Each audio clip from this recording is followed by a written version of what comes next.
계속해서 우리 사도행전의 선교적 읽기에 대해서 함께 나누도록 하겠습니다.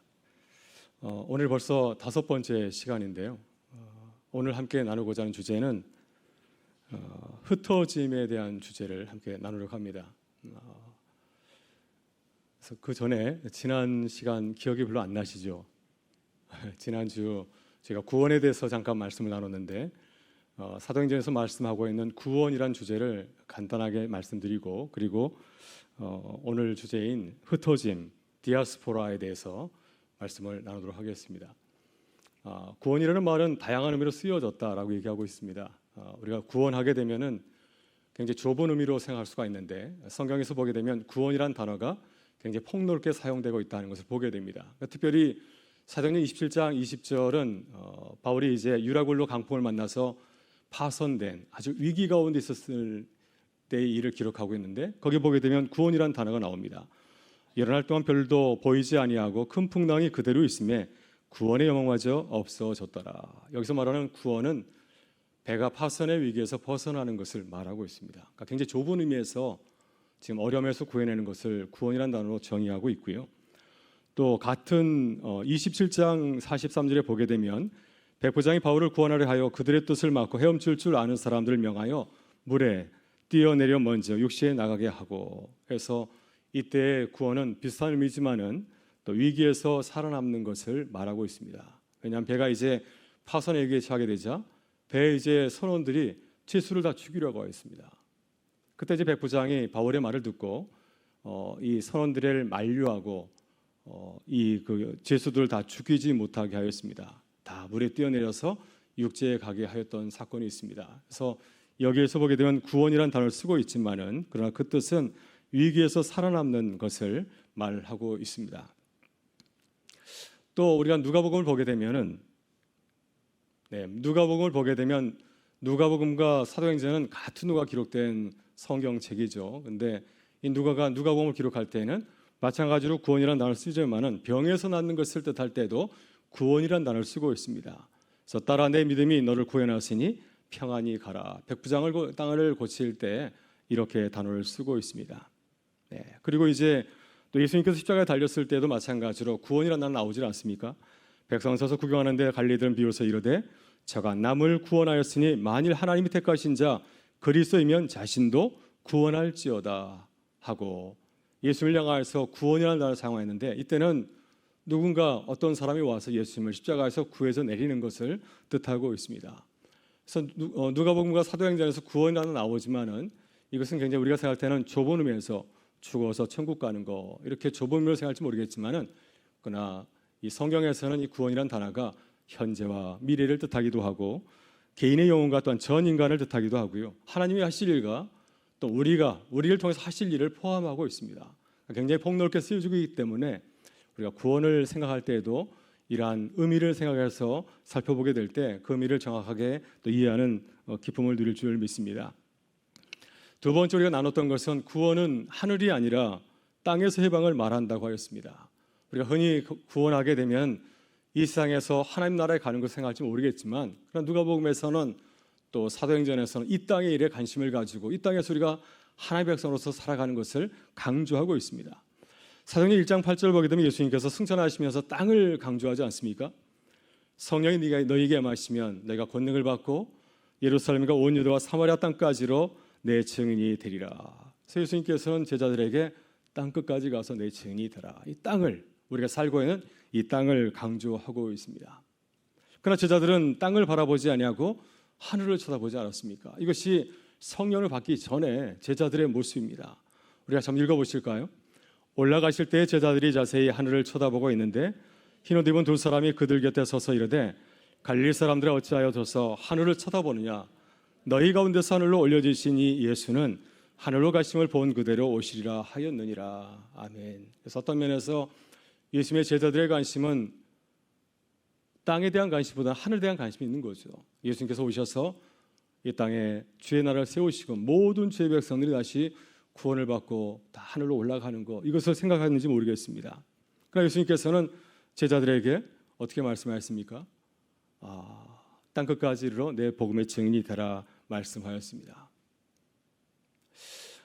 이제 제자들이 오순절 성령 강림 사건을 경험한 이후에 많이 달라집니다.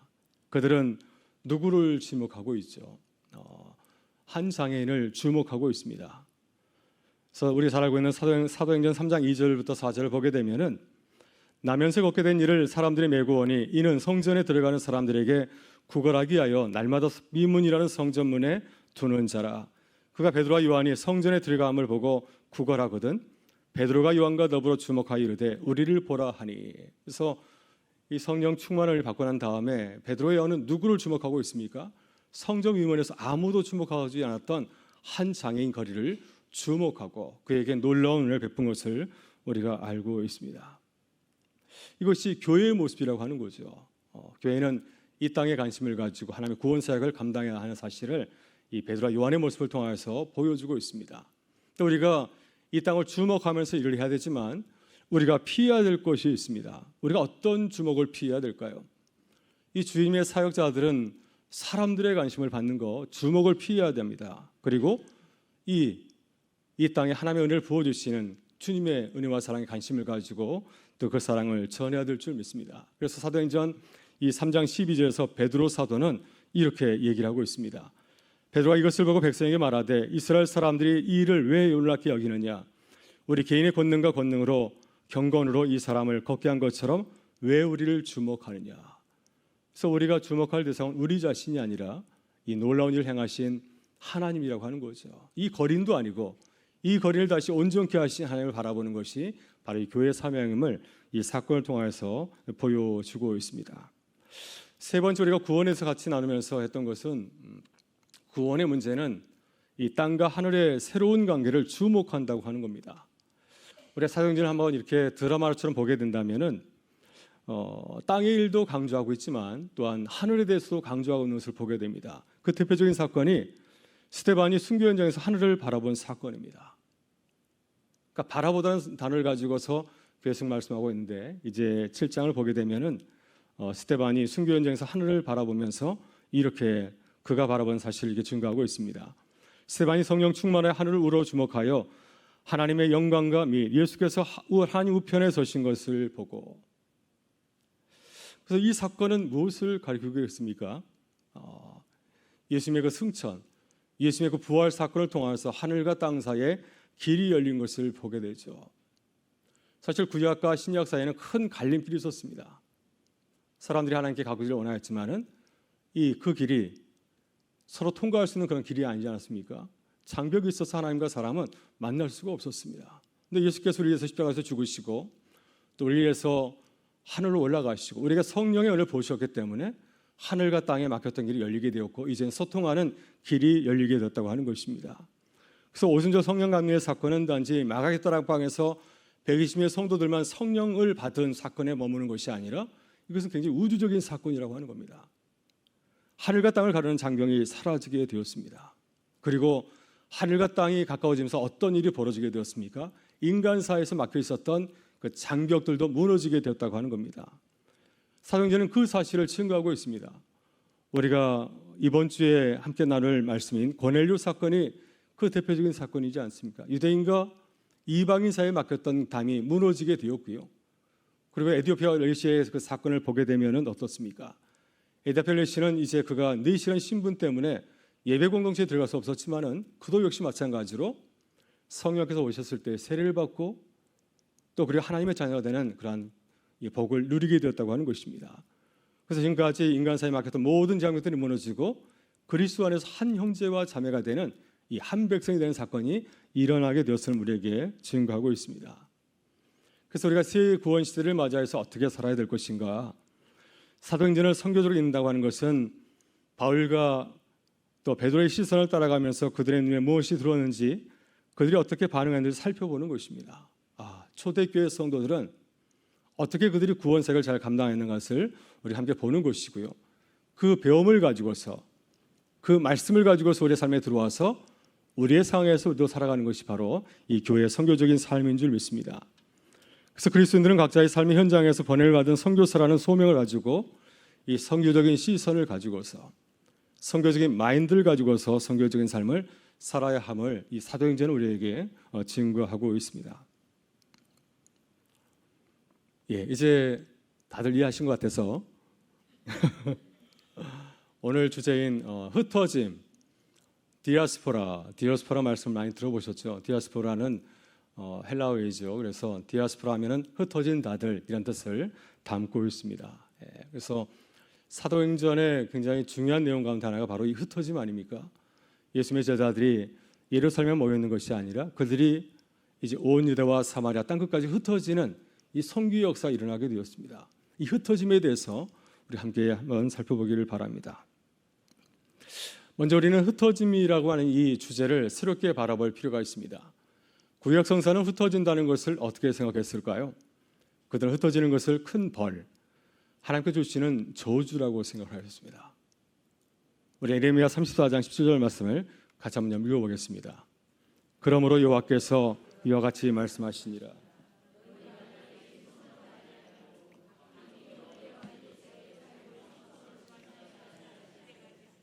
내가 너희를 대적하여 칼과 전염병과 기근에게 자유를 주리라.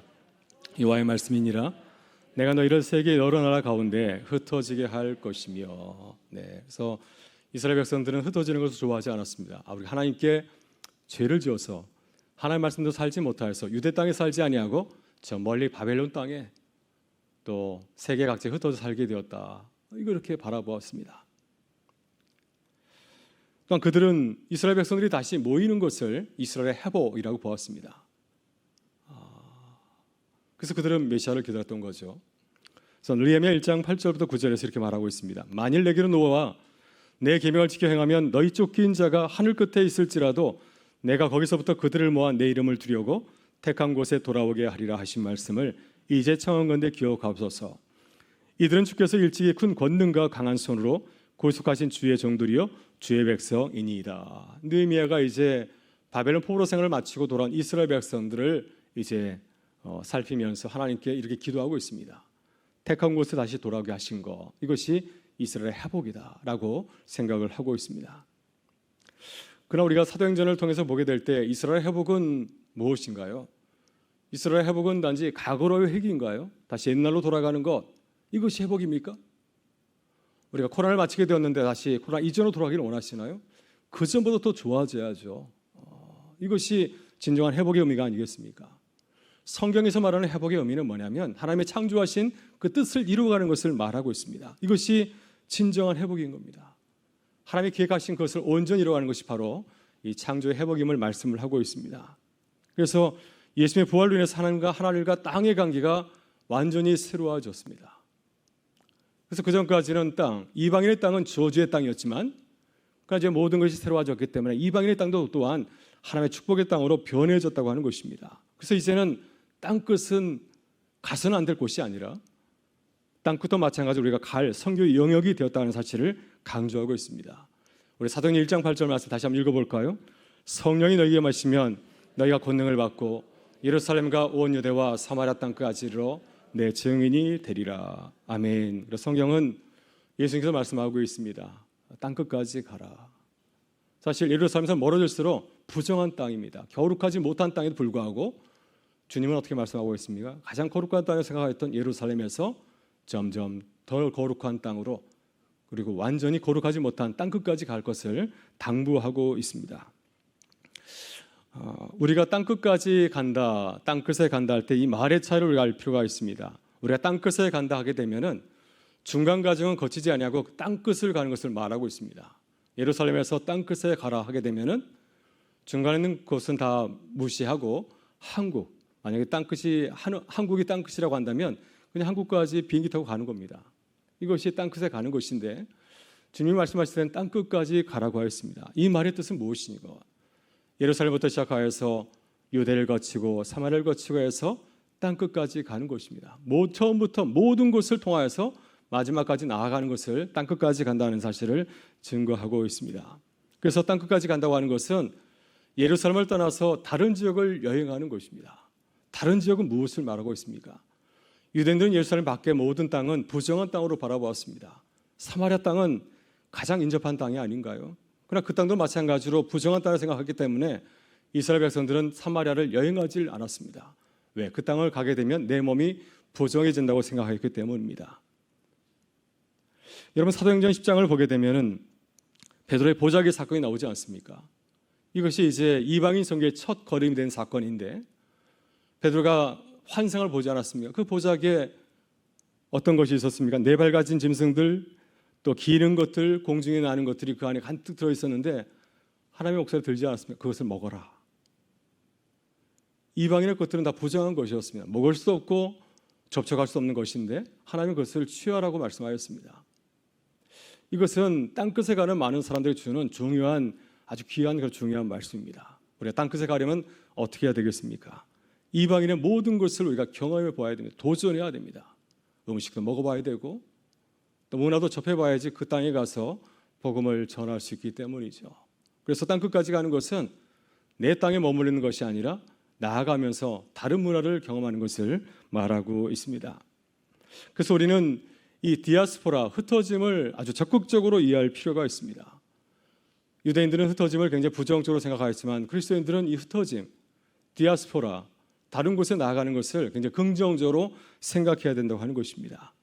왜냐하면 흩어짐은 저주가 아니라 하나님의 새로운 섭리와 뜻이 있기 때문이죠. 하나님께서 그리스도인들을 세상 곳곳에 흩으시는 것, 또 선교사로 나가게 하는 것은 거기 하나님의 기쁘신 뜻이 있기 때문에 그리 말씀하는 것이 아니겠습니까?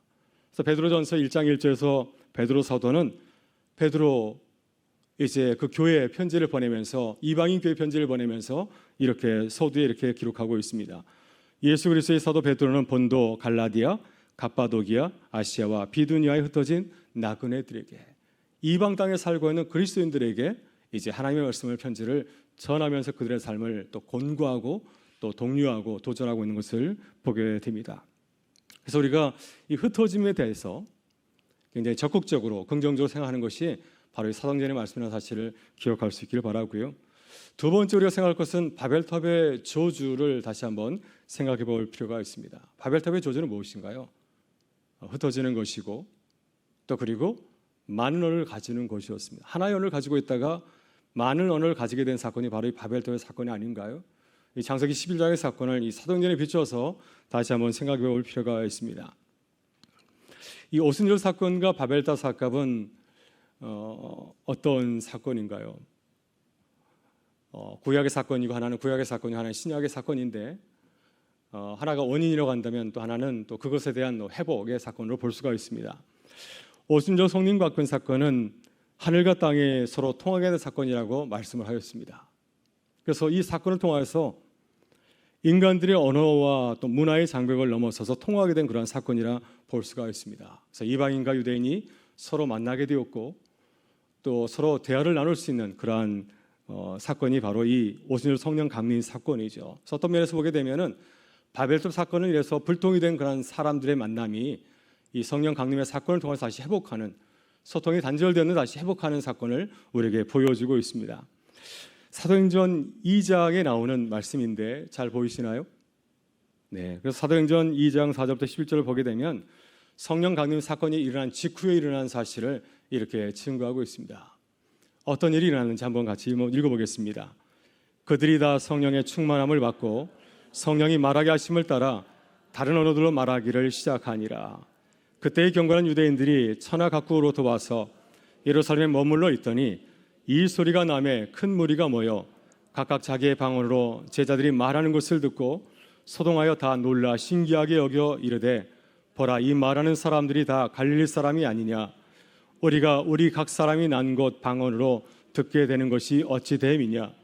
우리는 바데인가 메데인가 엘람인가 또 메소보다미아 유대와 갑바도기아 본도와 아시아 부르기아 밤빌리아 애굽과 및 구레네에 가까운 리비아 여러 지방에 사는 사람들과 노마로부터 온 나그네 곧 유대인과 유대교에 들어온 사람들과 그레데인과 아라비아인들이라.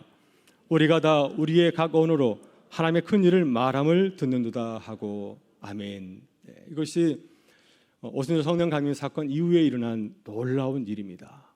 그래서 이 세계 각지에서 예루살렘에 찾아온 디아스포라 유대인들, 그들은 아람어를 구사하지 못하는 외국인들입니다. 그런데 그들이 성령 강림의 역사를 받은 이 제자들과 소통하게 되었다고 하는 겁니다. 그동안 서로 불통하였던 그 사이가 이 성령 안에서 서로 소통하게 되는 놀라운 역사가 일어나게 됨을 이렇게 증거하고 있습니다. 그러나 성령의 역사를 통해서 놀라운 이러한 소통의 역사가 일어났지만은 그러나 모든 언어가 하나로 통일된 것은 아닙니다. 그렇죠? 그래서 성령께서 오셨을 때 모든 언어를 다들 다 합하여 가지고 하나의 언어만 만든 것은 결코 아니라 성령 오심에도 불구하고 계속해서 우리는 각자 다른 언어를 가지고 살아가고 있습니다. 그럼 우리는 이런 질문을 던져볼 수 있을 것 같아요. 바벨론 사건으로 언어가 나뉘게 된 것은 정말로 저주일까? 그리고 나아가서 하나님 나라에서는 장차 하나님 나라에서는 정말 모든 언어가 다 하나로 통일될까 하는 것입니다. 주님께서 다시 오실 그 날에 모든 사람들은 하나의 언어만 사용하게 될까요? 이것은 우리의 지식을 넘어서는 것 같습니다. 그때 모든 사람들이 하나의 언어를 사용하게 될지 아니면 각자 그들이 사용하는 언어를 사용할지는 우리가 알지 못하지만은 요한계시록 7장 9절에 보게 되면 이렇게 증거를 하고 있습니다. 요한계시록 7장 9절은 이제 말세의 일이 아닌가요? 종말을 요구하면서 이렇게 말하고 있습니다. 같이 한번 읽어보겠습니다. 이 일 후에 내가 보니 각 나라와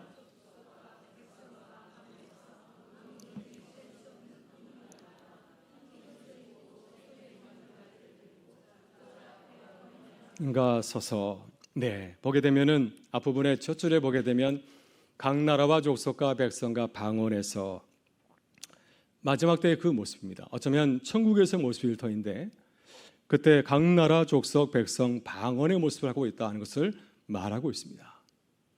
하나님의 백성들이 말하지 아니하고 우리가 가지고 있는 각 족속의 특성들, 정체성들, 언어 이런 것을 그대로 가지고 있는 것을 우리가 상상해 볼 수가 있습니다.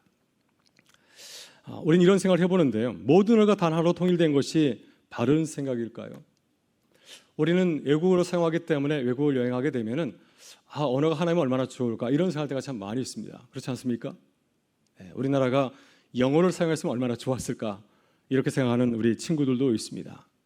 근데 이러한 생각은 어떤 면에서 이 문화적인 자기중심주의를 조장하는 그런 경향이 있습니다. 그래서 자신의 문화가 최고인 것처럼 우월한 생각을 갖고 있는 거죠. 특별히 영어권에 있는 사람들은 그런 생각을 하지 않겠습니까? 이런 일이 있었습니다. 봉준호 감독의 기생충이 2019년 칸 영화제에서 황금 종려상을 수상하였고요. 그리고 곧 이어서 2020년도에 이제 오스카상 작품상 후보에 오르게 되었습니다. 그때 미국 매체에서 이런 질문을 던졌습니다. 한국을 향하여서 한국 영화는 지난 20년 동안 큰 영향을 미쳤음에도 불구하고 왜 단 한 작품도 오스카 후보에 오르지 못했는가? 이런 질문에 대해서 봉준호 감독이 매우 아주 날카로운 대답을 하였습니다. 그것은 오스카가 녹화이기 때문이다. 지역의 시상식이기 때문이다. 전 세계적인 그런 시상식이 아니라 그냥 북미 지역에는 작은 영화제에 불과하기 때문에 그 영화제에서 한국 영화의 중요성을 인정하지 못해서 이런 일이 벌어지게 된 겁니다. 그래서 한국 기생충이 2020년 오스카 영화제에서 작품상을 받은 그 의미를 이렇게 얘기하고 있습니다. 한국 영화가 인정받은 그런 사건이 아니라 오히려 오스카 영화제가 미국이라는 로컬 지역을 벗어나게 된 사건이다. 그러니까 이제서야 이제 미국이 정신을 차렸다는 식으로 이렇게 날카롭게 지적을 하였습니다. 우리는 계속해서 단일 문화, 또 단일 언어 이런 것을 굉장히 선호하지 않습니까? 또 그러한 나라가 또한 천국이 아닐까 이런 생각을 하게 되는데요. 이러한 생각 속에는 굉장히 문화적인 전체주의가 이렇게 무서운 음모가 숨어 있습니다. 여러분 인터넷상의 모든 정보의 60.4%는 영어로 이루어졌다고 하고요. 그렇지만 영어를 사용하는 사람들이 이만큼 많은가요? 그렇지 않습니다. 영어를 사용하는 사람들은 16.2%에 불과합니다. 나머지 80여%의 많은 사람들은 무엇을 사용하고 있습니까?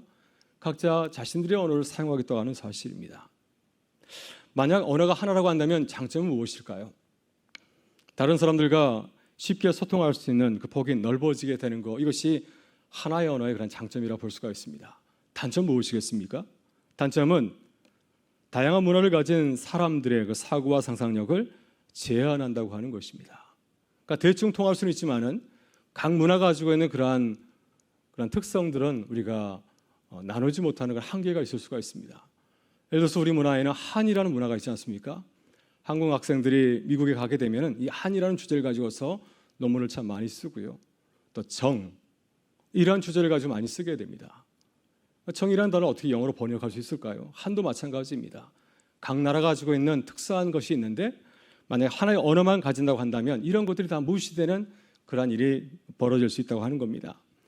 앞으로 생성형 인공지능 AI가 발달하게 되면 언어의 장벽을 극복하게 될 것입니다. 그래서 우리가 특별히 외국어를 배우지 아니하도 또 대화를 나눌 수 있는 그러한 시대가 올 터인데, 한 가지 우리가 우려할 것은 뭐냐면 이런 인공지능의 발달이 한 언어의 문화적인 주도성을 더 강화하게 된다고 하는 것입니다. 그러니까 굉장히 서로의 문화를 소통할 것은 보이지만은 그럼에도 불구하고 아마도 영어라든지 또 서구의 그런 언어들이 우세하고 또 그들에 의해서 이게 움직일 것이라고 하는 사실을 우리가 생각해 볼 수가 있습니다. 그래서 우리가 가질 수 있는 그 문제점은 무엇일까요?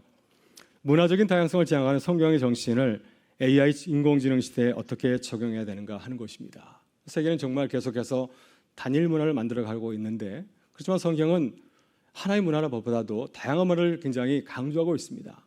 우리 한 사람 한 사람이 가지고 있는 독특한 특성, 하나님의 형성의 모습을 강조하고 있는데, 이 하나로 추구하는 이런 시대 가운데서 어떻게 이런 다양성의 문화를 잘 존중하고 배려할 것인가 하는 것이 또한 우리가 이 시대를 살아가는 교회와 성도들의 깊은 관심이고 또 우리가 계속 고민해서 해결되는 그런 모습이라고 생각이 듭니다. 그래서 제3차 로잔대에서는 이러한 내용을 명문화를 이렇게 하였습니다. 그래서 우리가 어떤 신앙을 가지고서 이 세상을 살아갈 것인가, 다양한 민족들이 세상에 살고 있는데 다른 종족에 대해서 우리 어떤 마음을 가져야 되는지를 이 제3차 로잔대 케이프타운 신앙 고백은 이렇게 명명을 해놓았는데요. 우리 같이 한번 읽어보도록 하겠습니다.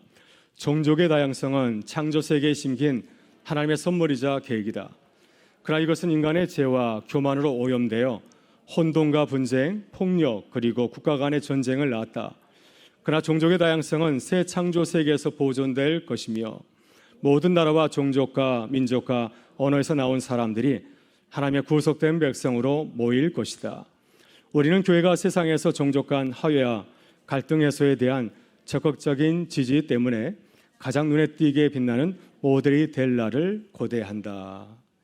그래서 우리 믿는 사람들은 이 세상 가운데서 이러한 종족의 다양성들, 다른 민족을 존중하고 배려하는 그런 일에 힘써야 된다는 사실을 이 노잔대회라고 하는 큰 복음주의 대회에서 강조 이렇게 하고 또 우리에게 도전하고 있습니다. 그래서 노잔대의 굉장히 중요한 관심사 중에 하나는 뭐냐면 이 종족 간의 갈등의 그런 현실들입니다. 지금도 이스라엘 하마스가 전쟁을 치르고 있고 또 러시아와 우크라이나가 전쟁하는 가운데 있지 않습니까? 이런 세상에서 우리가 그리스도인들이 관심을 가질 것은 이런 갈등하는 세상에서 어떻게 하야 복음을 전해야 되는 것이 하는 것이 우리의 그러한 문제라고 하는 것입니다. 1995년 남아프리카 공화국 인종 차별 문제가 굉장히 대두가 되었습니다. 백인과 흑인 간의 갈등이 굉장히 고조되었을 때 그때 흑인이었던 넬슨 만델라 대통령이 이제 대통령이 된 이후에 진실과 화해인회 위원장을 임명하는 과정에서 누구를 위원장으로 임명했냐면요, 정치인도 아니고 법조인도 아니고 예수 믿는 사람, 이 주교 그리스도인을 갖다가 임명을 하였습니다. 대주교 데스몬드 투투를 임명하였습니다.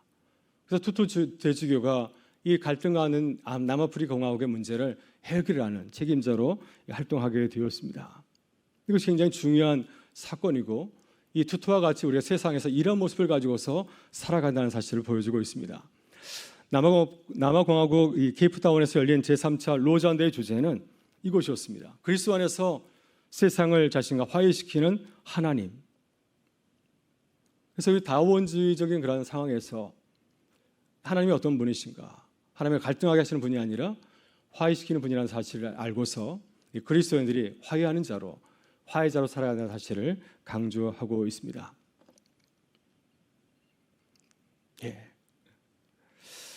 신학자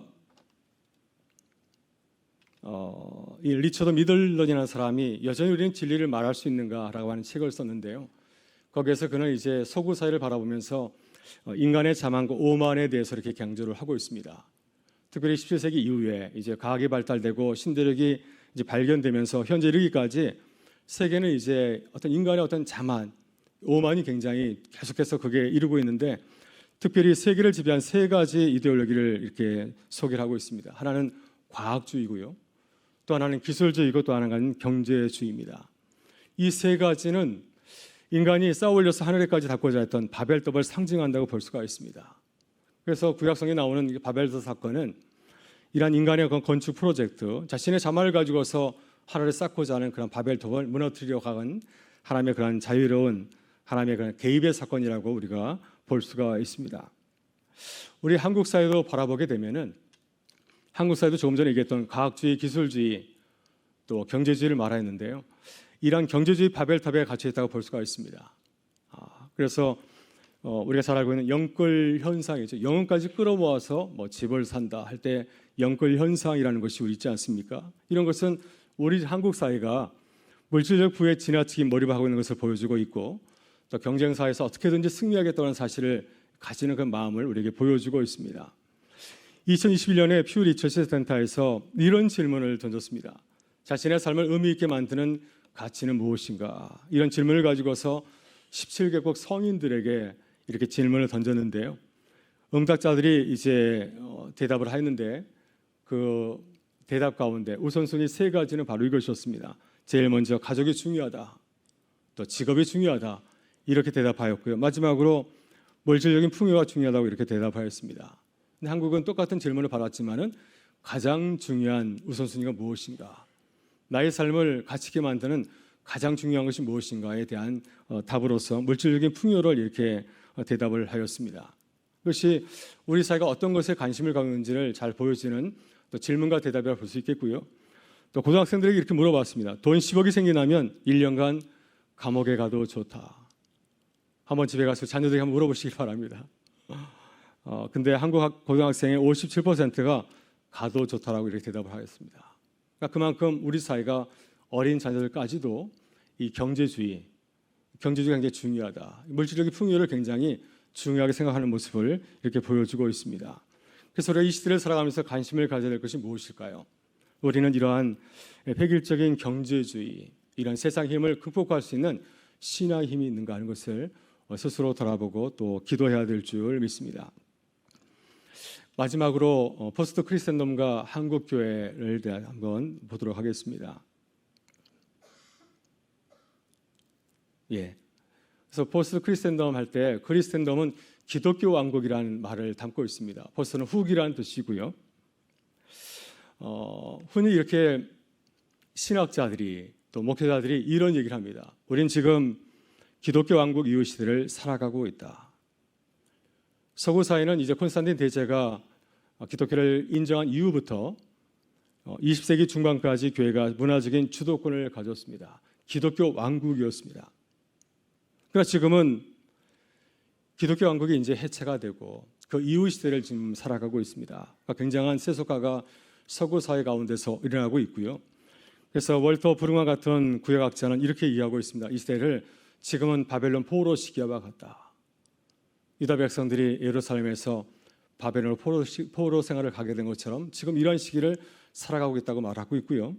또 스탠리 하워가스와 같은 그러한 신학자는 교회는 이 세상에서 나그네의 존재임을 깨닫고 살아가야 된다. 우리는 지금 주인이 아니라 나그네 신분으로 살아가고 있다고 이렇게 우리의 정체성을 말해주고 있습니다. 그러나 한국 사회는 지금까지 포스트 크리스천덤 시대가 결코 아닙니다. 왜냐하면 지금까지 한국은 기독교 왕국인 적이 한 번도 없었기 때문이죠. 우리나라가 기독교 국가인 적이 있었나요? 우리나라는 지금까지 기독교 국가인 적은 없습니다.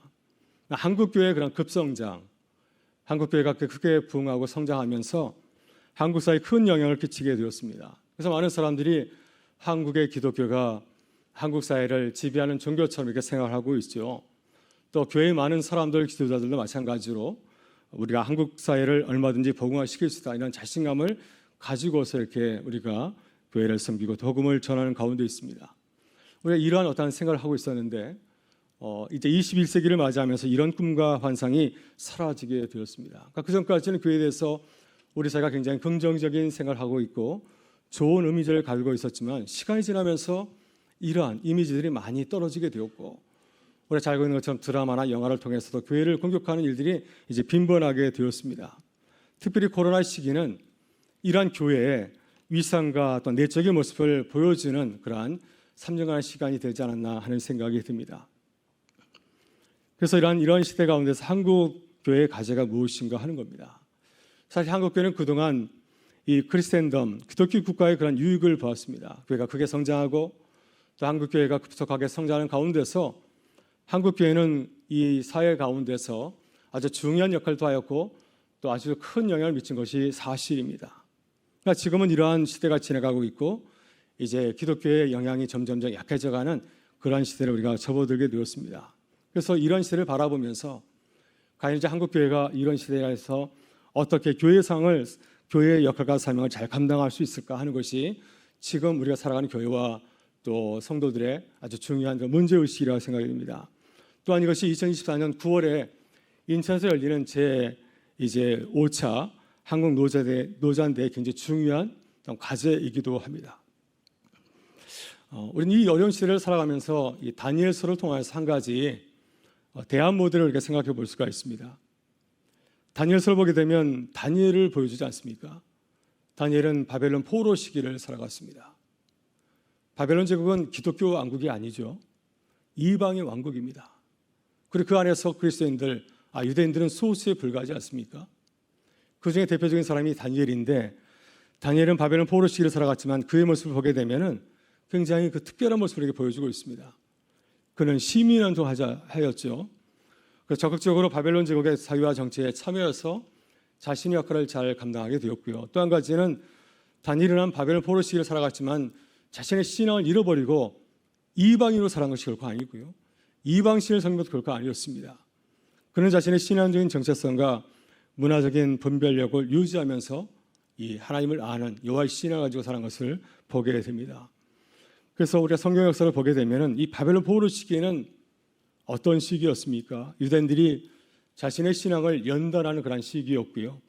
또 이 시기에 또한 유대라고 하는 울타리를 벗어나서 세계를 향한 하나님의 그런 사랑, 또 하나님 나라의 비전을 보는 그런 시기가 되었던 것을 보게 됩니다. 그러니까 이 바벨론 시기가 굉장히 중요하고 이 시기가 있었기 때문에 이 유대교가 이 유대라고 하는 사실에서 벗어나 가지고 세계를 품을 수 있는 어떤 종교를 나가는 기회가 됐다고 볼 수가 있습니다. 또 바벨론 포로 시기와 초대교회를 우리가 같이 연대해서 생각해 볼 수가 있는데요. 유대인의 디아스포라 신앙이 이제 바벨론 포로 시기에 이제 형성하게 되었습니다. 그들은 포로로 끌려가게 됐지만은 그 연단의 과정을 통해서 성경을 기록하였고 또 해당을 중심으로 신앙을 가지게 되었고요. 또 그리고 이제는 성경 중심으로 신앙생활하는 것이 아니라 해당 중심을 통해서 각자의 삶의 자리에서 살아갈 수가 있는 새로운 그러한 신앙의 모티브를 마련하게 되었습니다. 그들이 이제 유대인 사이에서 만들었던 그 회당은 나중에 초대교회 보게 되면은 초대교회 선교가 세계로 퍼져가는 과정 가운데서 아주 플랫폼 역할을 한 것을 보게 됩니다. 그래서 이 디아스포라 유대인들은 이 바벨론 포로 시기를 통해서 굉장히 중요한 사실을 깨닫게 되었는데 바로 그것은 세상의 무서운 이런 변화들, 이 모든 것들이 하나님 손에 있다고 하는 것입니다. 하나님께서 능력이 부족해서 우리가 멸망해서 이 땅에 포로로 끌려온 것이 아니라 하나님의 뜻이라는 뜻이 있고 또 이 복음을 세상에 전하기 위해서 하나님께서 이것을 사용했다는 사실을 깨닫는 것이 바로 이 바벨론 포로 시기, 디아스포라 신앙을 통해서 깨달은 사실이라고 볼 수가 있습니다. 그래서 초대교회 사도들에게 땅끝은 어디일까요? 또 오늘 우리에게 땅끝은 어디겠습니까? 땅끝은 사실 유대인들에게 또 초대교회 성도들에게는 두 가지 의미를 갖다고 생각해 볼 수 있습니다. 하나는 가능성과 기회의 땅이 될 수 있고요. 또 한 가지는 두려움과 또한 의지의 땅이 될 수 있습니다. 그래서 초대교회 예루살렘 교회는 처음에는 두려워했기 때문에 밖으로 나갈 생각을 하지 못하였지만 성령께서 그들을 이제 움직이실 때 그들이 땅끝까지 가면서 또 놀랍게 복음을 증거하는 새로운 사명을 감당한 것을 보게 됩니다. 그래서 땅끝까지 간다고 하는 것은 무엇을 의미하고 있습니까? 지리적으로는 다른 곳에 가는 것을 말하고 있고요. 또 인종적으로는 다른 사람을 만나는 것이고 또 문화적으로는 다른 세계를 경험하는 것을 말해주고 있습니다. 로마 제국의 시기는 어떤 시기였습니까? 로마가 세계를 정복하면서 전 세계 도시들이 연결이 되었습니다. 로마는 성벽을 쌓지 않고 길을 건설하지 않았습니까? 로마족에는 모든 사람들이 이 길을 통해 서로 만나는 그런 소통의 역사가 일어나게 되었고 또 많은 사람들이 이제 도시로 유입하는 역사가 일어나게 되었습니다. 그래서 이 로마제국의 시기는 새로운 기회의 시기도 하였지만은 또 한 가지로는 사회적인 병폐와 소외가 심한 그러한 시기이기도 하였습니다. 그래서 가능성과 또 어려움이 공존하는 그런 시기였는데 이 시기에 초대교회 성도는 어떻게 하였습니까? 그들은 머물러 있었던 것이 아니라 성의 역사 가운데 그들은 땅끝까지 가는 그런 사명을 감당하게 되었고 그래야 했기 때문에 또 이 그리스도의 복음을 세상에 전하는 귀한 역할을 감당할 수 있었습니다. 그래서 오늘 이 말씀을 이렇게 정리하고 마치면 좀 좋을 것 같습니다. 오직 성령이 너희에게 임하시면 너희가 권능을 받고 예루살렘과 온 유다와 사마리아 땅까지 내 증인이 되리라. 아멘. 것은 초대교회 성도들에게 주셨던 하나님의 말씀이 아닌가 생각이 듭니다. 이 시대의 땅끝은 어디일까요? 초대교회의 땅끝은 어디였습니까? 그것은 온 유대 사마리아 땅끝, 이방인의 땅이었다고 한다면 지금은 사실 디지털 세상이 저렇게 열리게 되었습니다. 그러니까 그때와는 전혀 다른 세상이 열리게 되어서 이 말씀을 풀어서 이렇게 말씀해 볼 수 있을 것 같습니다. 우리 같이 한번 읽어볼까요? 오직 성령이 너희에게 하시면 오프라인과 SNS와 메타버스와 생성형 A 세계에 이르기까지 내 증인이 되리라. 별로 감동이 없는 것 같습니다. 네, 잠깐 정리하고 말씀을 마치도록 하겠습니다. 사도행전에서 이 흩어짐을 우리가 새롭게 이해할 필요가 있습니다. 또 성령 사건에 비추어서 바벨 사건을 새롭게 바라볼 필요가 있습니다. 그래서 바벨 사건에서 일어난 일들이 성령 강림 사건을 어떻게 회복했는지를 우리가 생각해 볼 수 있을 것 같고요. 이 시대는 굉장히 어려운 포스트 크리스텐덤 그런 시대입니다. 그러나 우리는 땅끝까지 걸어가는 그리스도인이 되어야 될 줄 믿습니다. 그래서 초대교회 성도들이 땅끝까지 걸어간 것처럼 우리도 이 시대 가운데서 이 세상을 바라보면서 지금 말씀하신 땅끝을 향해서 걸어가는 교회와 성도가 될 수 있기를 주의 이름으로 축원합니다. 기도하시겠습니다.